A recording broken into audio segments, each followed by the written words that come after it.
Prepare to set fire to the index card of allowable opinion. Your daily dose of liberty education starts here. The Tom Woods Show. My new book, Diary of a Psychosis, is out. It's the most lively, devastating baseball bat to the throat takedown of what the public health establishment did in 2020 and beyond that you can imagine.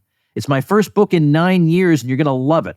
Check it out at diaryofcovid.com. And if you've already bought it, make sure also to visit diaryofcovid.com so you can claim your free bonuses, including my free companion volume, Collateral Damage, a collection of stories from real people who suffered under the restrictions.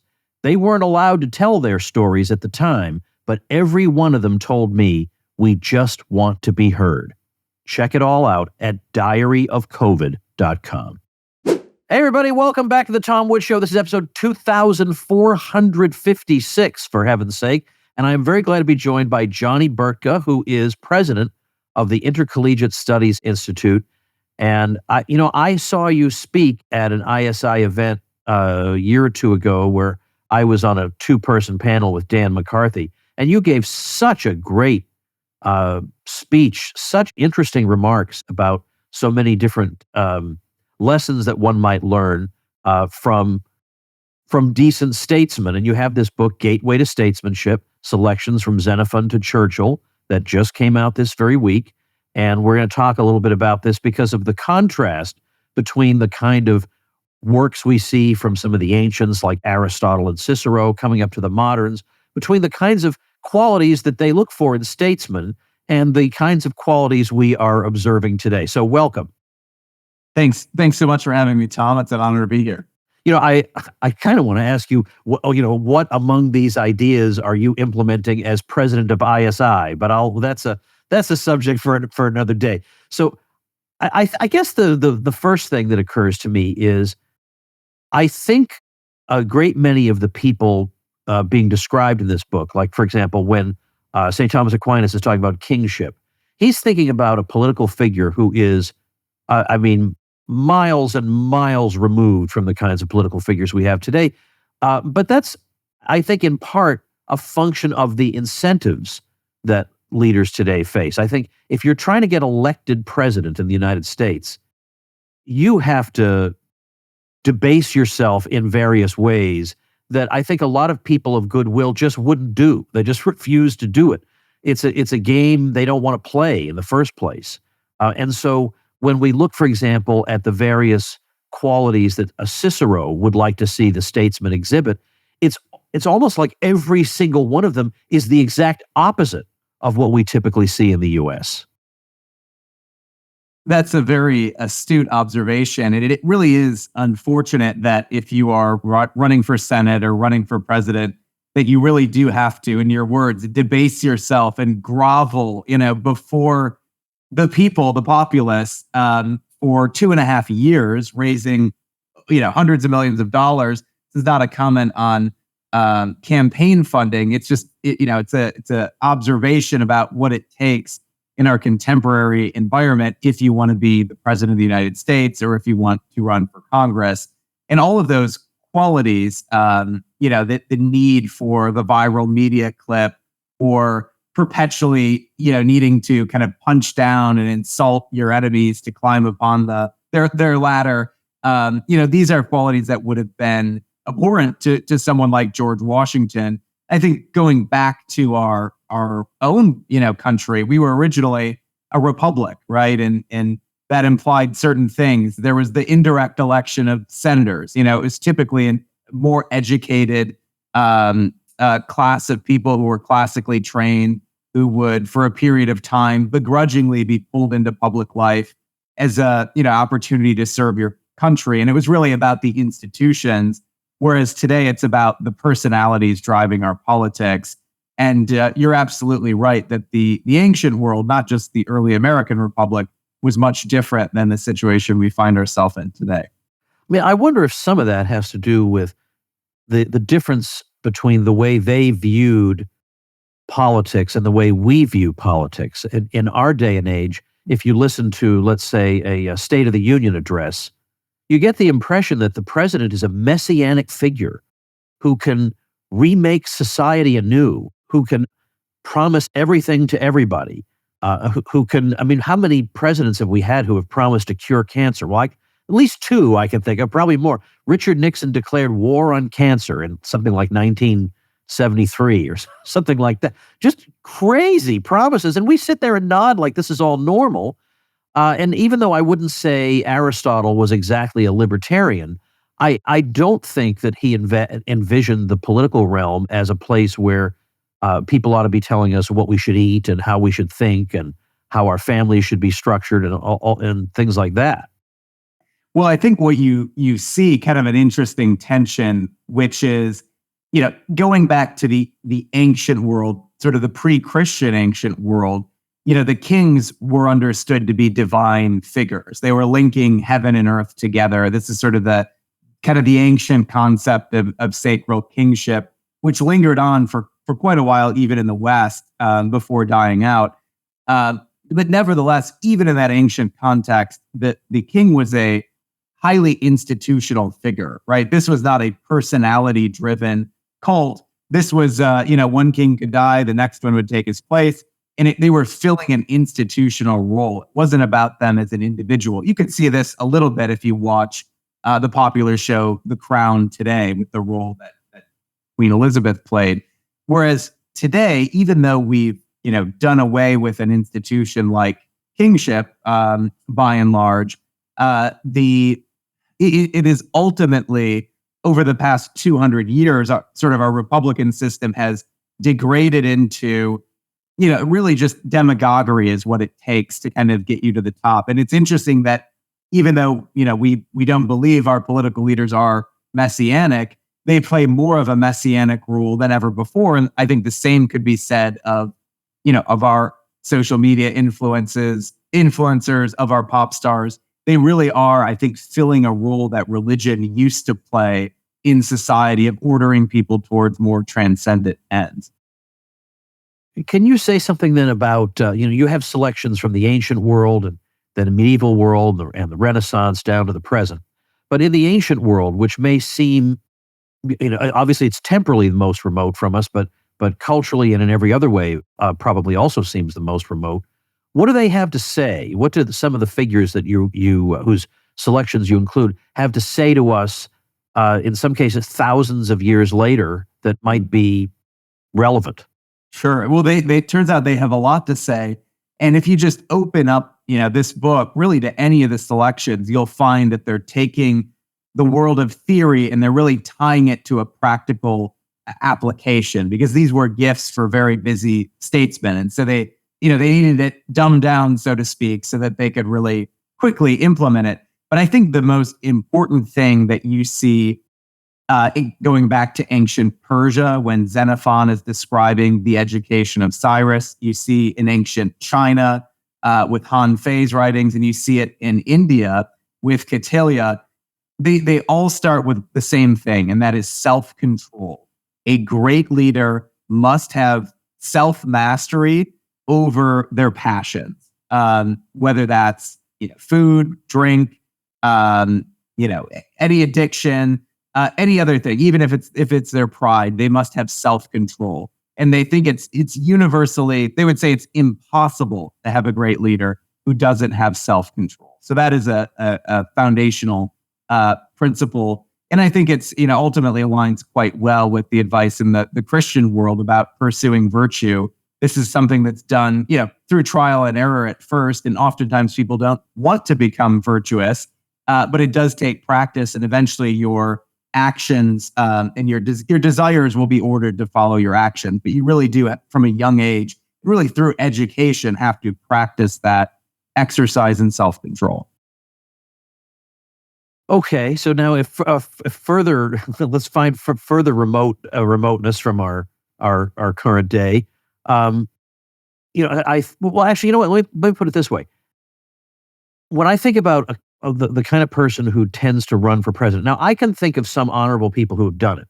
So I wouldn't say that it's all terrible people, but in order to win, I feel like in at least a lot of cases, you have to make concessions to very substantial interest groups. You have to there were very often at least implicit promises to various donors. And so, yes, again, it's not like most people today would say, I would rather have a monarchy, although I probably would, because I don't see how it could get any worse. But at least the thing with the monarch was, especially a medieval monarch, was the medieval monarch could not simply do anything he wanted. Mhm. He was hemmed in by all kinds of other groupings. So there could be aristocrats or guilds or geographical regions or peoples whose liberties he was supposed to protect but not invade. And so he didn't have plenary authority the way I think most high school students think a medieval king had. And so because he goes into office knowing that his authority is limited, he tends to be, I think, not as ambitious, not as corruptible, because there's less that you can get out of the king. So you don't have every single interest group at his ear at all times. And I think that's a major thing that's changed. It has, yeah, and I think people often, overstate, in their imagination how much power, not authority, a king would have had in a medieval context, right? It was, to your point, highly limited in terms of the spheres in which they could operate. There were all sorts of pressure groups, kind of hemming them in and constraining their behavior, even if they didn't have the institutional checks and balances. Unfortunately, in our system today, as the institutional checks and balances have eroded, we have a bureaucratic state that I think is more like an oligarchy than really, a tyrannical, despot. Because even the president himself doesn't control the bureaucracy in Washington, D.C. The bureaucracy is sort of its own thing with its own interest, right? And unfortunately, today we actually have the largest, organism or entity in the history of mankind is the federal government in Washington, D.C. right now, regardless of any forms of government. But I guess, going back to your original point about political favors and also the kind of the character of leaders, Cicero did say we have to watch out because, he was operating in the context where Caesar was about to overthrow the Republic in ancient Rome. And Cicero was trying to restore and revive Roman republicanism. And he said, you really do have to watch out, though, because the type of people that are interested in politics, at least in that context, were highly ambitious, which there's nothing wrong with ambition. But he said so much so that they want to wield sole authority. And that is the quality that he saw in Caesar, which he thought would be particularly dangerous to the Republic. And so, and then also the kind of the idea of needing to give favors, it often depends on the context. So, it may be true that in the case of a medieval Catholic monarch in, Austro-Hungary, you might not need to do as many favors because you already have your empire established. But if you're Xenophon and you're describing Cyrus, and this is a young conqueror who's conquering from Persia all the way over to Greece, the only way he does it is with an extensive patronage network that he builds out so that he can reward his friends and punish his enemies. And that is really a core foundation of him establishing power. So in some ways, the past is better. In other ways, all these same human problems emerge in different forms. What is this genre called the Mirrors for Princes tradition? Yeah, so the Mirrors for Princes tradition, think of it today, today we have 1 million business books. If you want to become, the next great entrepreneur, you read Peter Thiel's 0 to 1. You read Jim Collins' Good to Great. We have 1 million self-help books offering practical tips for entrepreneurs. We don't have anything for statesmen. And so in the ancient world, they had mirrors for princes. And this was really an educator or a hopeful political advisor would put together a very short letter or book, and they would present it to a new king or queen offering their services. The educator would hope to be the tutor to the king or queen's young children. And a political advisor would be saying, hey, here are my ideas on how you can practically be a wise and effective leader. Pick me to be your advisor, or to be, in today's terms, your cabinet.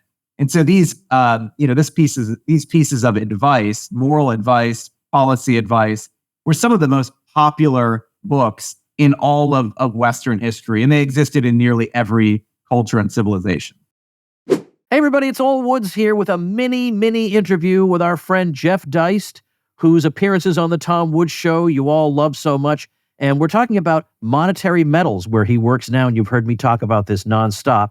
So now it's going to be Jeff's turn to talk about it. Jeff, tell me about monetary metals. What is the value here? Well, Tom, remember back in the day when Ron Paul used to ask Ben Bernanke, then chairman of the Federal Reserve, what's gold? What's the purpose of gold? Is it money? Why does the Fed hold it? And of course, he waffled and said it's a historical relic and it's just a precious metal, but it's not. I mean, for more than 5,000 years, gold's been money. There's $13 trillion worth of it out there just sitting around in bank vaults. Why don't we generate some interest from that? Why don't we put it to work as money, as a capital asset? That's the idea behind monetary metals. So what does a person have to do to be part? Do you have to come in there owning your own gold? Do they sell you the gold? How does it work?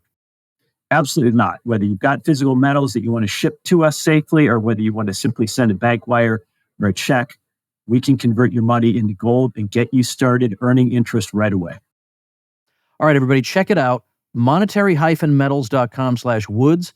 I have an account there. I know the people who work there. We all know Jeff Deist. So check it out for yourself. monetary-metals.com/woods. Now, sometimes people cite, and of course now this is much later, Machiavelli's The Prince as an example of this genre, although it's not, it would be a case of which one of these is not like the others. With Machiavelli, you have some controversy among students of his, modern students of his, as to what exactly he was driving at and whether he was amoral or whether he's a pragmatist or whatever any of what he was saying was supposed to mean. What do you think he was? What do you think's going on in The Prince, and particularly in the selection that you chose? Mm-hmm. Yeah, absolutely. So there are many people who have written about Machiavelli that are far wiser than I am. I see him, he's a rupture, certainly from the Christian tradition of Thomas Aquinas or St. Augustine. I read Machiavelli as being relatively in line with many of the texts from antiquity that I discovered. Xenophon's The Education of Cyrus, the ancient Chinese text, the ancient Indian text. What I mean by that is they had a very realist outlook that was really rooted in power politics. And I think the interests of the state, of the regime as a whole, really trumped both personal morality and also kind of individual rights, because their focus in the ancient world was really on establishing order even before they could begin to lay the foundations for justice. And so I do see Machiavelli as operating as part of this ancient tradition. Obviously, in his own context, he had a lot of challenges with the papacy. He served in kind of leadership roles in a republic that was overthrown in part by the Pope with the help of the Spanish. At various points of his life, he was imprisoned, exiled, tortured, and then he was eventually sort of living out in the country on his estate. He was writing his book, The Prince, I think with the aim of really reviving the Florentine Republic. And so this is a guy who had been through the ringer. He had seen, I don't know if it's fair to say the worst of humanity, but he had seen kind of the most raw power politics imaginable. So he's writing a book, basically, if you're a political leader, how do you survive amidst this chaotic context in Italy, during the Renaissance period? And so his advice is it's brutal, it's cold, it's calculating, but I also think it's generally realistic in the sense of, even if you're a good person in political leadership, you need to understand his arguments because people will use these tactics against you. All right. Now, I am speaking primarily to a libertarian audience. So their inclination might be to say, rather than hope for the proper education of the statesman, in our day and age, where in which every institution seems corrupt and our political system seems beyond reform, shouldn't I instead consider it to be more fruitful simply to try to scale back the scope of this regime, as opposed to trying to find a wise ruler to guide it?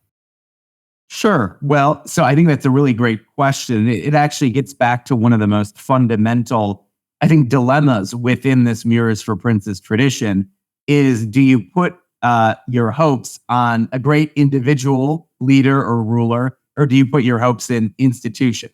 And with Cyrus the Great back in ancient Persia, kind of Xenophon paints this portrait of this amazing, conquering, heroic leader. But then as soon as he dies, everything falls to pieces, right? Everything falls to pieces. And so it's a question about, was he really a good ruler if the moment that he's gone, he never built any institutions that were capable of preserving the prosperity and the liberty that he had established? And so I think at the end of the day, the reality is you need both great leaders and good institutions that are based on principles that endure the test of time. So I think to some extent, it's a chicken and an egg thing. What comes first? Unfortunately, I think the worse that the worse that conditions get in our own regime, the harder it is to claw them back through institutional means. It's kind of like pulling the emergency brake, right? If it's so essentially what we have is Congress is doing whatever the administrative state is kind of running on inertia, and it's doing really whatever it wants. Congress doesn't appear to be in much control over anything. And then you have the Supreme Court, I think, pulling the emergency brake on things. But that's really no substitute for, I think, the education and the character building that's ultimately needed to raise up the leaders who could restore the republic. And I do think that task of restoring the American republic will require, strong individual leadership, in ways that I think for periods of time, might make a libertarian feel uncomfortable. But I think the aim is to restore an order where ordered liberty is preserved.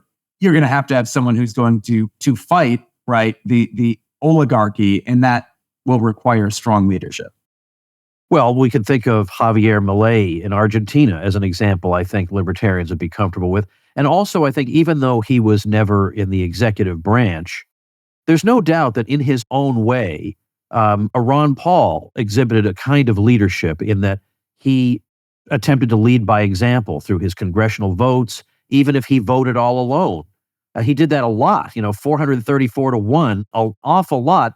If it's 380, to 55, well, nobody really cares. But if it's 434 to 1, you wonder, who's that guy? It makes you wonder. And so in a very different way from, I think, the way some of these statesmen exerted leadership, he exerted it in a unique way in that he got young people to read big treatises on economics. I don't think anybody Machiavelli advised ever got to quite that level. That is true. I do there for the libertarians, in the audience, Machiavelli does have this line. So throughout this tradition, you do see a frequent, and it's recurring. You see it in Cicero all the way to Machiavelli, warnings about you should keep taxes low. Don't have taxes be too high, or else the people will hate you. And you're gonna quash kind of the economic engines of growth in the regime. And there's a funny line from Machiavelli, and he says, "A man will sooner forgive you if you kill his father than if you take his land." It's a little bit hyperbolic, but it kind of gets to the point of every great leader has to understand that you cannot be too overbearing with taxes. And Cicero also makes a strong defense of private property, and he's really, really skeptical of populist demagogues trying to kind of despoil the rich and redistribute the wealth. And so you can certainly find a lot of libertarian themes in many of these great classic writers. Right. I don't mind if the populist demagogue is saying everybody else in this regime is robbing you blind, and I'm going to try to stop them from doing that. If he says that, sure. Well, and that's the truth. Well, I mean, it's not, if it's the truth, then that's not entirely, riling people up about the truth. I'm totally fine. Yeah, absolutely fine with that. So who would be an example before the modern period? Who would be an example of somebody you think exhibited the kind of leadership that you would like to see and was properly formed, perhaps by the kind of education you'd like to see for a statesman? Sure. Yeah, that's a great question. Let me just give a moment to kind of think through. There's so many great options. So to me, I go to Thomas More. Now, he himself wasn't the king. He wasn't the statesman, but this is a man who had very profound political and even theological and religious convictions. And in his book, The Utopia, which I've included in this collection, he's debating this character named Raphael, who's sort of a wayfaring intellectual, a man of the world. And he encourages Raphael to get in the business of politics. And Raphael says, oh, no, I'm far too good to get in the business of politics. If I give advice to a political leader, they're just going to mess up my beautiful ideas. I want to stay out of the fray. And Thomas More basically calls him a fool and says, you don't understand, how this works. Each of us has to take the play or the drama that is at hand, right? We can't just give up on our country, on our civilization, because they're not playing the play that we want them to play. We're all pulled onto the stage, we're actors, and we have to play our part. And so in Thomas More's own life, he really kind of embodied this. He was sort of a man in the arena. He never gave up the ship in the storm, and he was willing to get his hands dirty in the business of politics up until the point in which his own faith was tested, right? When he was called to effectively renounce his Catholic faith in service of the king. And then he gave his head for his country. And he said his famous last words, I died the king's good servant, but God's first.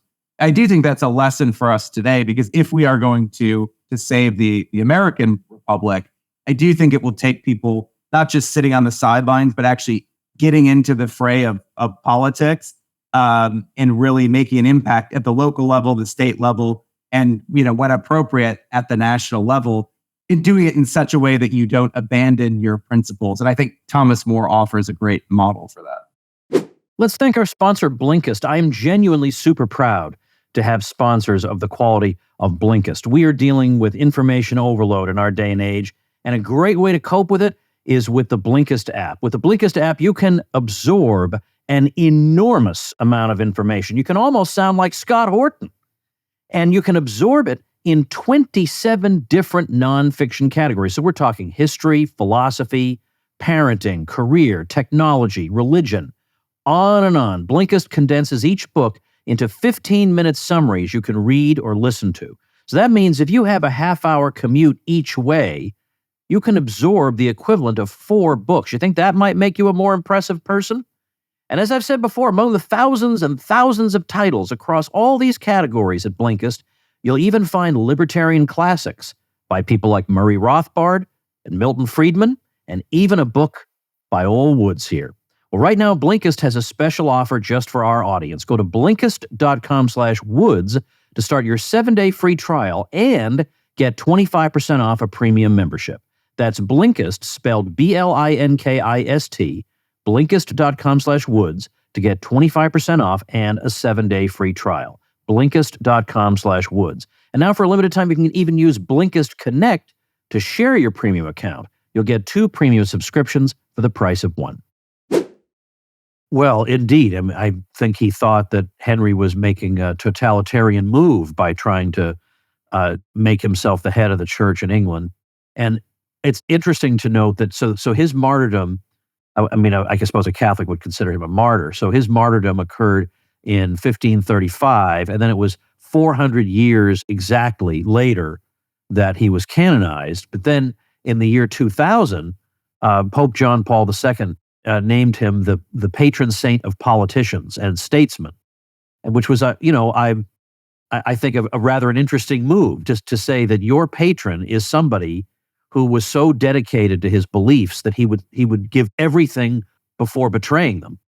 Well, that's quite an example to live up to. It's a high bar, but you'll see also with many of these authors that I've included in this collection, many of them, whom advised political leaders, they ended up dying very cruel and unusual deaths because, getting involved in politics, counseling kings, right? Especially in the ancient world, this was quite a dangerous business. let me ask you personally, Johnny Burtka, not anybody in this tradition, but you personally, looking at America 2024, are you, let's say, well, I'm probably, you know, all these different pill colors. You could be red pilled, blue pilled, but there's also white pilled and black pilled, you know, or you'll see individual episodes in history or in the present that are encouraging, and that's a white pill for you. Mhm. But then you see like the masses have some crazy, stupid idea, and that's a black pill. Sure. Where do you come down if you had to pick one, and why? Yeah. So I understand the mentality behind the black pill, and I certainly feel that from time to time. But I'm fundamentally a hopeful person, and that's informed by my faith, but it's also informed by, you know, as I look at the country today, I think in many ways things have gotten a lot worse than they were in, 4 or 5 years ago, certainly. But at the same time, I think a lot of our problems they've reached a more existential point. And what that does is I think it's basically alerted a large percentage of the population that was previously kind of fine to go along with the flow. It's kind of woken up, I think, a pretty large segment of the country who sees how the education system is failing us, how the economy is failing us right now, how our just basic kind of law and order is breaking down in so many places and so many cities. The problems that we face are reaching an existential point. So in one sense, you could say, oh, that they're getting worse, therefore that's the black pill. But I actually think that there is a hunger right now and a hope for, men and women of principle to come forward. I actually think righting the ship of America, even though there's so many problems that are so complex and so deep, you could actually do a few very fundamental, simple things, and you could really steer this country in a direction that would be much healthier and better than the course we're on. So I kind of think that is the worse that the problems get, to some extent, they're easier to fix because they're more existential. It's like if you were eating if you drank a liter of Coca-Cola every day and ate McDonald's 3 times a day, to some extent, that's a little bit easier of a problem to fix if you have heart condition than if you, didn't have those and it was some other factor causing it. Because you can just say, well, you need to stop eating McDonald's, stop drinking the liter of cola. And so I think, to me, the worse things have gotten, the more I think Americans have woken up and want to change. And I think we have enough good people in this country that will rise, into the foreground when we need it. Well, the book is, once again, Gateway to Statesmanship, Selections from Xenophon to Churchill, edited with an introduction by our friend John Burtka. Now, I know you as Johnny because I've always seen you that way, but published under that name and by Regnery Gateway. And I don't even want to bring up the sad story behind the publisher that you and I have known so well. Was recently acquired by another publisher, but we're confident that it will continue to put out good quality books such as this one well into the future. So thanks so much for your time. Thanks for having me, Tom. And thank you, ladies and gentlemen. Become a smarter libertarian in just 30 minutes a day. Visit tomwoods.com to subscribe to the show for free, and we'll see you next time. Like the sound of The Tom Woods Show? My audio production is provided by Podsworth Media. Check them out at podsworth.com.